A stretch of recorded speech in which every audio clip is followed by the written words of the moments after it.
This lesson is not too long, but it is more of along a serious vein than sometimes what Mr. Tim's preaching about. On Sunday night, sometimes I do kind of an analytical thing, but tonight I'm addressing a very specific subject. I got some of this material, the core material, comes from Brother Tony High over at Mount Gilead. He worked for a lot of years as assistant coroner and saw a bunch of stuff, you might say, and he shared that with us over at church one time and left me with his notes. And so I wanted to share a few things that he had observed and some information he had put together with you all. And I've preached on this myself before, but not here at Germany, I don't think. So my purpose tonight is to get you to recognize and to help deal with any young person you see, especially young people. It can be anybody, but especially young people you see in your family or just anybody that they observe. Like if they say, oh, you know, my friend said blah, blah, that kind of thing. How can you help them, or what do you need to be looking out for in order to help them in some of the worst conditions that may occur with a young person? Young people, by and large, do not suffer from a lot of physical problems. They do not have an extreme amount of illness normally. They do not normally have to deal with several things that those who are in older middle age and then in old age have to handle. Nevertheless, they do have to handle some things that older people usually don't have to. Sometimes older people do, but it's much more statistically high with them. Accidents or violence, this is going to happen a lot with younger people. And also then the issue of suicide, which is one of the leading causes of death. And it didn't necessarily used to be, but it is now. So these are things that affect young people quite a bit. Now, I don't know how much I can deal with accidents. That's something that they talk to them about in school all the time. That's instructing people on, you know, the various safety rules and regulations, wearing your seatbelts and all that kind of stuff. I'm not getting into that. That's part of the job of the pulpit. But other people instruct about that, and moms and dads will take care of that. That leads us down to the path of violent things and things that will lead your child into harming themselves, or a young person you may know, or a grandchild or something like that. Exactly how do you deal with that? We start in the Bible with that story of the Good Samaritan that was being read about in just a moment ago in verses 36 and 37. Here's what Jesus said leading up to 36 and 37. He said, a certain man went down from Jerusalem to Jericho. He fell among thieves, and they stripped him of his raiment, his clothing, and they wounded him, and they departed and left him half dead. By chance there came down a certain priest that way, and when he saw him, he passed by on the other side. The priest did not give a care. He didn't help him. The biggest thing that anybody can ever do, that Jesus is pointing out, is that you're not a neighbor to somebody in any good way if you do not identify the need. You have to see if there is an emergency situation going on here, and emergencies can be tipped off verbally or by sight. You can see something bad's going on, or you can hear somebody tell you something that is bad going on in their mind, right? So you got to watch out for that. Jesus said, this man, this priest, was not a good neighbor. He just passed by. Likewise, a Levite, when he was at the place, he came and looked on him, and he passed by on the other side. He knew the need. He actually looked on him. And then he passed by. If you know somebody is in need, how is the Lord going to hold you blameless? You cannot do that. You've got to let it be known. In every state, as far as I know, the law states, for example, that a teacher must report abuse. You must do it. There is a solemn oath of privacy for those who are in the medical profession. But I know for a fact that, for example, our daughter, who is a psychological therapist, cannot fail to report situations of abuse or self-harm.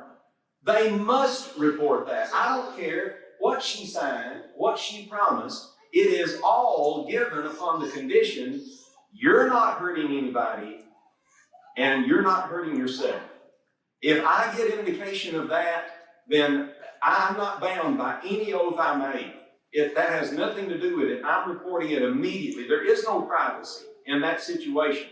This man acts like it's not my business. No, it's your business. It has to be. Why should there be any less moral obligation for every Christian than there is for like people in professions, like teachers? You have the same obligation. A certain Samaritan, Luke 10, verse 33, he journeyed and came where the man was, who's lying there half dead after being assaulted. He saw him and he had compassion on him.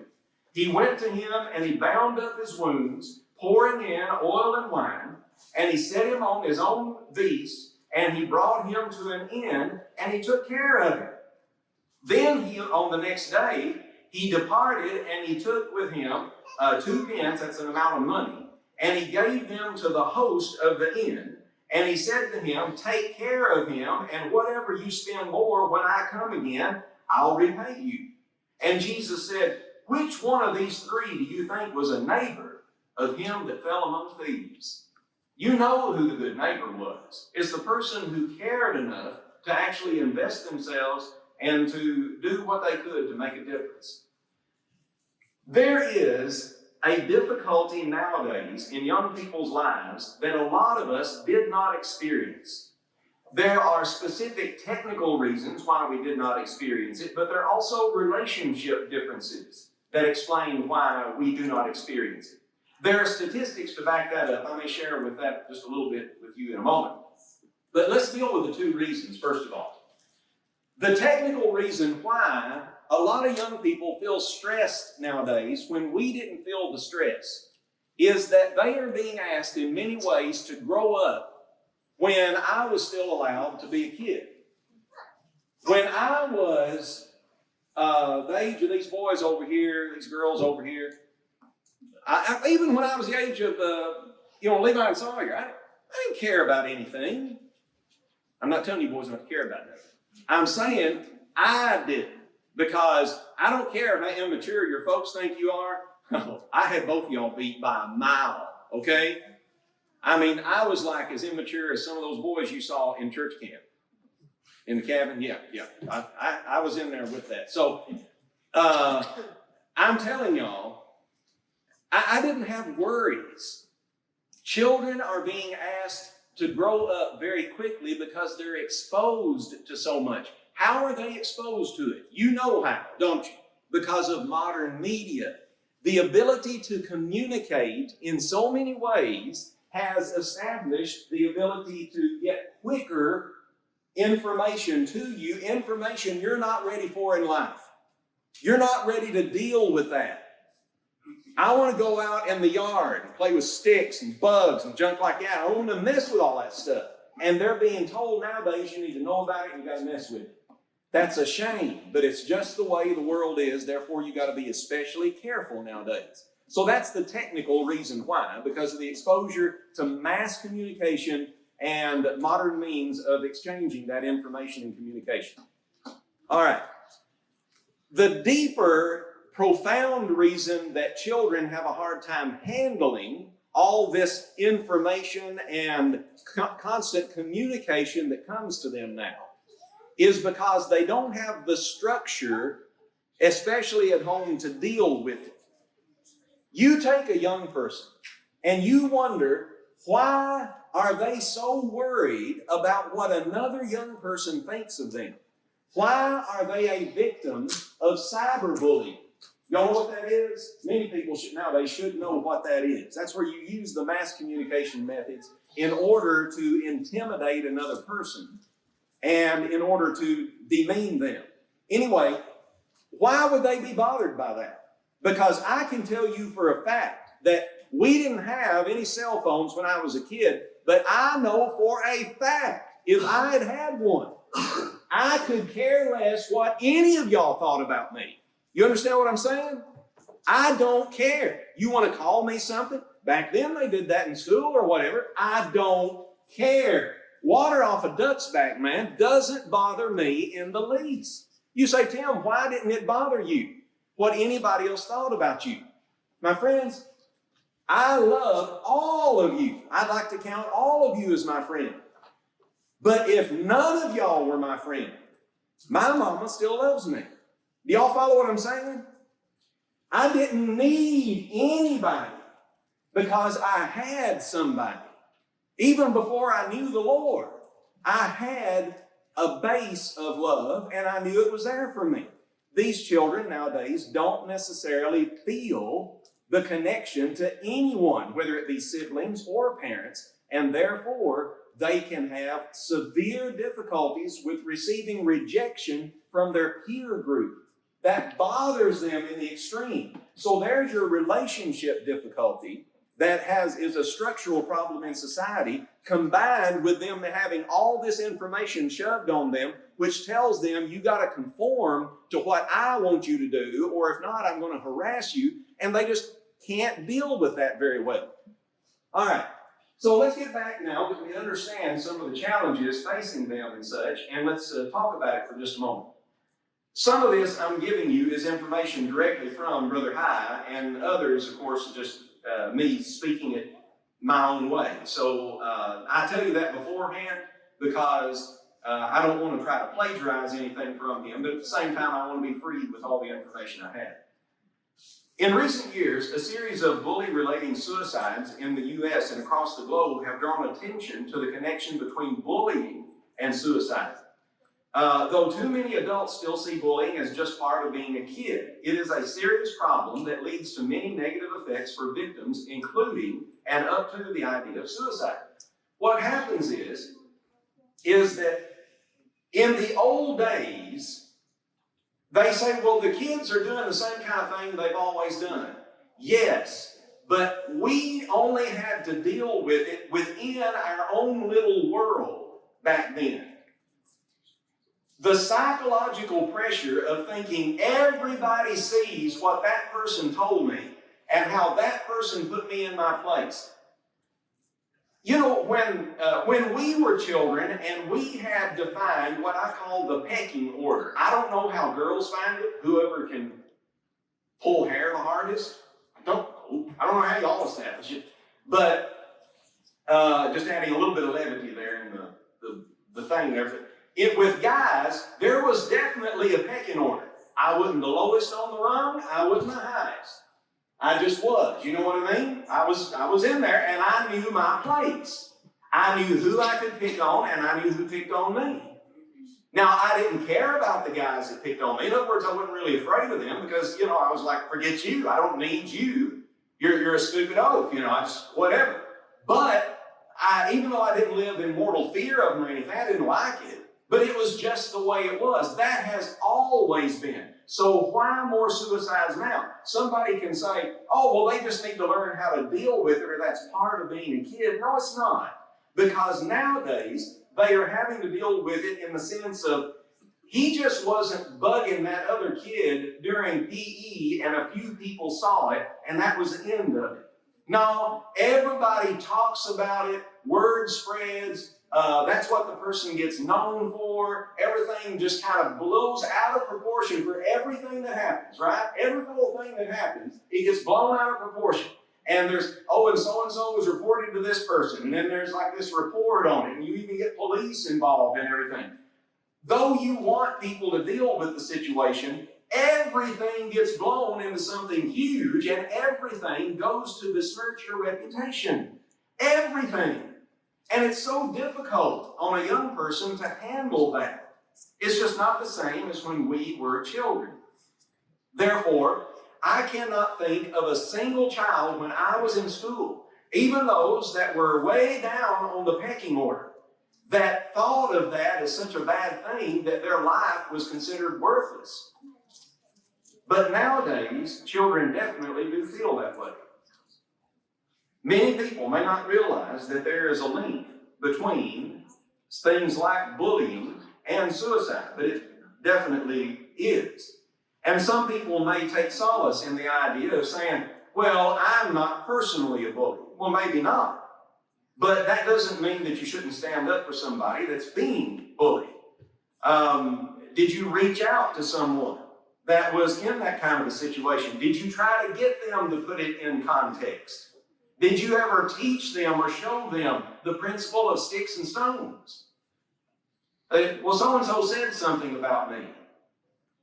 Well, that's awful. That's not right of them to do that, is it? Don't downplay that. Give value to what they're saying, but at the same time tell them, say, look, are you any less? You're still your regular person. You know, little Billy's still little Billy. Even after what, that person said about them. You're the same as you ever were, right? Yeah, I'm still me. All right, that person can't do anything to you. That person can't make you to be anything less than what you are. You're still just as good. And you're still just as loved. Just because that one person out there does not love you doesn't mean nobody loves you. And it's never too early to tell children that Jesus loves them. It's never too early to tell them that. If you are afraid to do the right thing by a friend or somebody else that you know, then when will you stand up to say or to do something? There are all kinds of little opportunities that might come around because, especially among children, they don't always realize when they're being the bully. What they take as a light thing, others take very seriously. I cannot understand what motivates or causes some young people to make some awful, awful statements to other young people. Well, what good are you? Why, if I was you, I wouldn't want to live another day. Why don't you just get out of here and that kind of thing. I don't know why they want to talk like that. I have never understood such comments. It has to be something in their own personal background. I would hate to think that it is part of their ingrained character that has to show up at a very early age. That's terrible. But anybody that is severely affected by that, when they receive those statements, they take them to heart. And for some reason nowadays, because of the reasons I said before and maybe some others too, they sometimes will show signs then of depression, and they will make specific statements or they will do specific things that everybody should always be on the lookout for. Everybody needs to be the fella that was helped by the Good Samaritan. If you cannot find a Good Samaritan, your life may feel worthless. And this is what leads many young people to hurt themselves. If somebody appears to be experiencing ongoing, that is, it's not a temporary thing. It's not, I was crying, I made an F or whatever. That's not it. An ongoing sadness, withdrawal from others, society, losing interest in favorite activities. They always used to like doing so-and-so, and they didn't move on to liking something else. They don't like anything now. That's a big warning sign. They are having trouble sleeping or eating. They just simply don't want to consume. What child does not go on little binges of eating? I mean, it happens with all of them. And your child just hasn't done that in how long now? Or some child you know about? That's a warning sign. If they talk about or show an interest in death or dying. I certainly didn't care about the subject when I was young. You think that you've got 1,000,000 years ahead of you. You don't consider all that stuff. Why should they think about that when they're that young? If they show an interest in it when they're that young, you've got a problem. All right, I think I want to say a little side thing here. A parent might wonder, should I be concerned about my child dressing or being interested in the goth way? Somebody's like, what do you mean by that? Sometimes I see children in school especially, and I can tell when they're into what is commonly called, or at least it was in my day, the goth scene. I don't know if they still call it that. I don't know. Anyway, that's what we called it. But it's especially girls, but some guys are into it too. And they have a certain way of usually dressing in dark tones. If it's a girl, she'll use always dark tone makeup and stuff like that. It kind of look like, I don't know. Look, if you know what I'm talking about, you know what I'm talking about. If you don't, then be thankful you don't. Okay, so when you've got that kind of a situation, is that something I should be concerned about? In my experience, somebody else may tell you and give you evidence otherwise. In my experience, no, that's not what I'm getting at. When I talk to them on a personal level, and I will ask them like, so when did you dye your hair that color? That kind of a thing. Then I don't get from them any greater level of depression or warning sign than I get from regular children. Now, I may be wrong. Like I said, somebody can show me a statistic, but that is more a fashion type thing. So just because a child changes interest in dress or in printing and things like that, that phase does not necessarily indicate it. It doesn't mean you can't ask them, well, why are you doing that? Because you might want to get back behind that and make sure they're not expressing an interest in death or dying. But in my experience, that's not necessarily correlated. They're going through a phase, and they just lack that kind of other people and the culture they're talking to. A lot of times those children will have like a laid-back attitude, and they want to express as the French would say, a laissez-faire, sort of way about life, and they just want everybody to know, I go my own path and forget the whole trend of how you dress and how you look. If a child, however, engages in dangerous or harmful activity, that is reckless behavior, apart from their normal reckless behavior. So, for example, they're not here, so I wouldn't embarrass her. So if Nora goes trick riding, that's not necessarily a reckless behavior, right? But if Nora does not normally want to go trick riding, and all of a sudden she wants to do that all the time, then why are you doing that? A parent or anybody that loves and knows a young person should investigate as to why you're suddenly interested in this. Why have you been looking up stuff about cliff diving, things like that? Why would you even think about that? If they are involved in any form of substance abuse or self-injury. Now, let me also say here, there are things you look for and things you don't look for. When I was a boy in school, we would take a sissy test and do absolutely stupid things to our own bodies. I'm not going to tell you what some of them are, because I don't want to give any of these boys any ideas. But they were all stupid, and they all hurt. And I absolutely loved myself and never intended for me to hurt. Why did you do it? Because I ain't no sissy. That's all there was to it. It didn't mean a thing. There is a difference between that and somebody who is investigating hurting themselves. They're not doing it out of some sense of competition. They're doing it because they're investigating what is my tolerance. Because I have a feeling that I might want to do something to myself. That is dangerous, folks. That's very dangerous.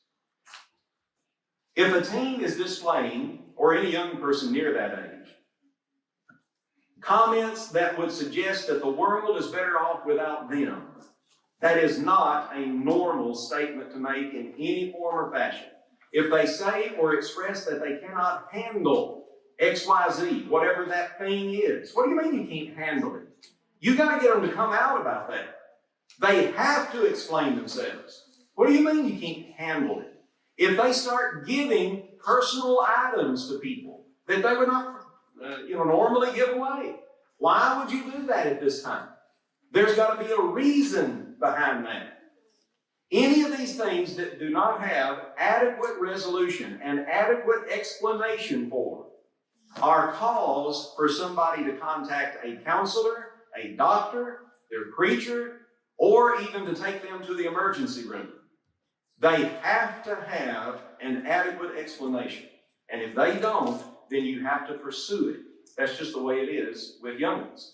In some cases, it may not be obvious that the teen or young person is thinking about doing anything to themselves, but it could be that in many cases, especially where bullying or cyberbullying is concerned, bullies had told the teen that they should do something to themselves because they wouldn't worth anything or the world would be better off without them or something like that. And you have to make sure that their thinking gets corrected immediately. Okay, so I would like for us to examine now some different things that help you to serve other people in difficult or dangerous situations. The Bible says in 1 Peter chapter 5 and verse 7 that we are to cast all our care upon him, for he careth for you. Somebody has to know that you are cared for, and they have to look after you long enough in order for you to receive the help that you need. If not, then you're not protected, and it can go down a very, very dark path. Brother High said that many years ago, he was told as a deputy coroner to face a situation with the death of a young girl that was the victim of an evil person. As the case investigation continued, it was found that the victim had associated with a much older friend who had taken her to a place that she should not have been, and at that place she was murdered. When the ambulance was called to assist, she was taken to the local emergency room, Brother High said, and she was pronounced as deceased. No one knew who she was because the friend was not there to identify with her, to help her. They simply left. After looking through annual pictures, it was finally thought that she might be Jody Pace. Don't know if the name has any meaning to you or not. For her mother to have to come and identify her was something no parent should have to do or face. Folks, this was where, no doubt, Brother High was getting the motivation to present some of this material.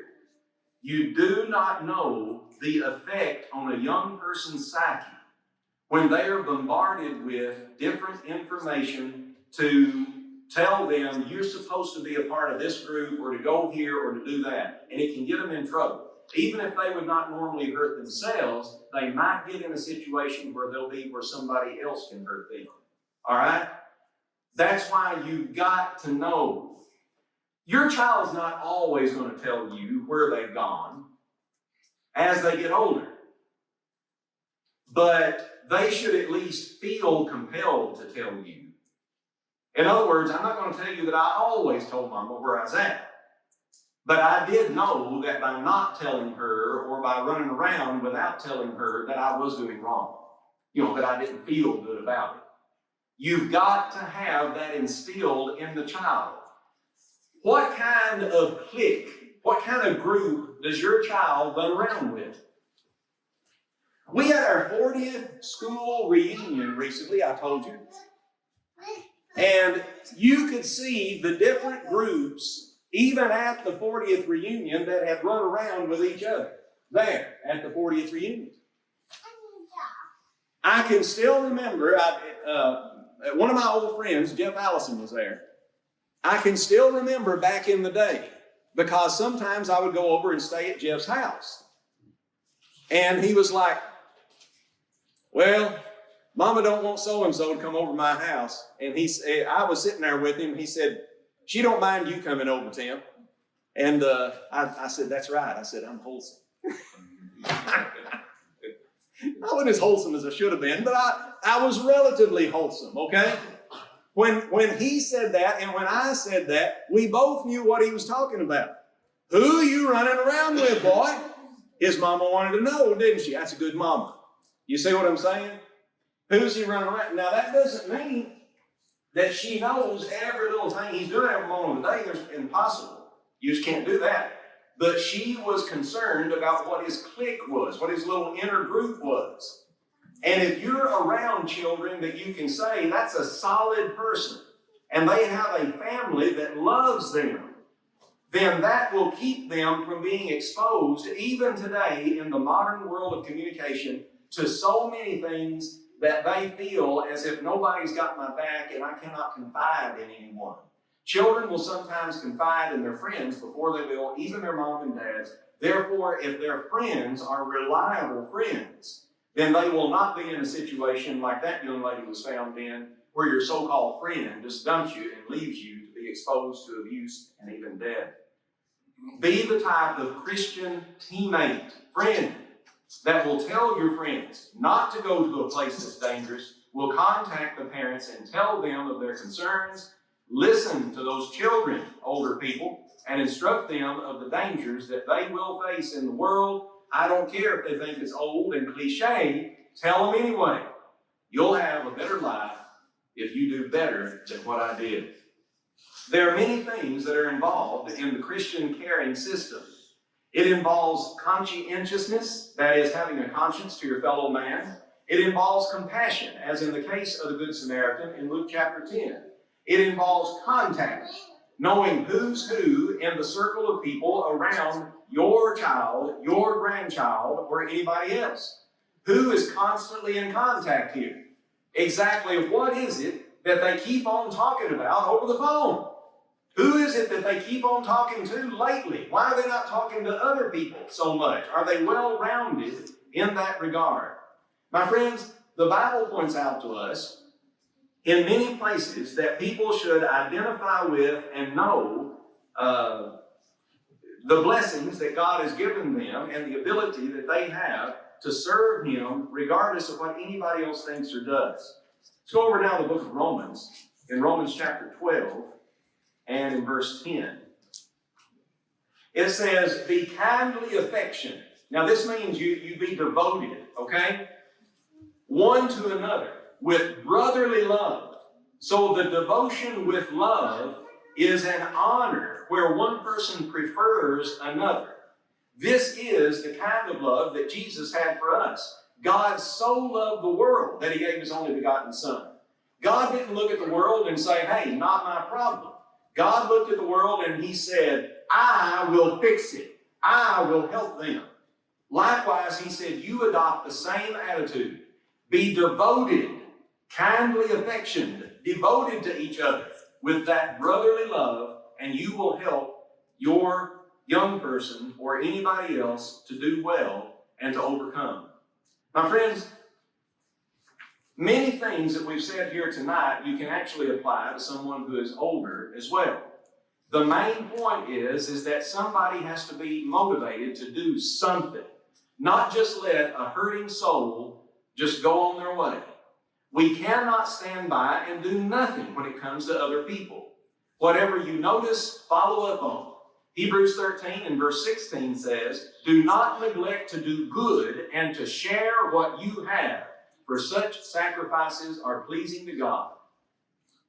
The Good Samaritan sacrificed his time, he sacrificed his wealth, he sacrificed his plans. He made sure that he was available to do good simply because it was right. And if somebody wants to do right by another person, especially a young person nowadays, then you should hear the Word of God and follow after the example of our Lord Jesus Christ. Believing that Jesus is the Son of God and wanting to emulate His life is the very best thing that you can first of all start with. Repenting of your sins and confessing those sins unto God. Make sure that your heart is prepared to be tender and open to the hurt of others. Understanding that Jesus was resurrected to give us hope allows you to share that hope with others so that they do not have to feel lost, dejected, and without possibilities in this present life. If somebody is baptized into Christ for the forgiveness of their sins, then you know what it means to be transferred into His kingdom, raised to walk in newness of life. Share with other people that they can live in the hope of newness as well.